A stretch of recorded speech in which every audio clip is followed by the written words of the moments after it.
آپ نے سنا ہوگا حضور نے سورہ رحمان کے بارے میں فرمایا ہے، سورۃ الرحمن عروس القرآن، یہ سورہ رحمان جو ہے یہ قرآن کی دلہن ہے۔ جیسے دلہن کو آپ خوشنما لباس پہناتے ہیں، آراستہ پیراستہ اس کو گہنے اور اس کو زیور پہناتے ہیں،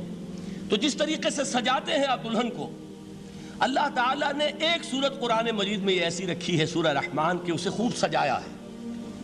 اس میں الفاظ کا در و بست، اس کا اپنا ایک ڈیوائن میوزک ہے۔ وہ تو اللہ تعالیٰ قراء جو ہے خاص طور پر مصر کے قراء، اللہ تعالیٰ ان پر رحمت نازل فرمائے، ان کی خطاؤں سے درگزر کرے۔ جس طرح قرآن کے انٹرنسک میوزک کو انہوں نے واضح کیا ہے، واقعہ یہ ہے کہ اگر یہ لوگ نہ ہوتے، شیخ عبد الباسط محمد عبد الصمد، شیخ محمود خلیل الحصری، یہ لوگ کہ جنہوں نے قرآن کے اس غنا، میوزک، یہ لفظ جو ہے آپ حیران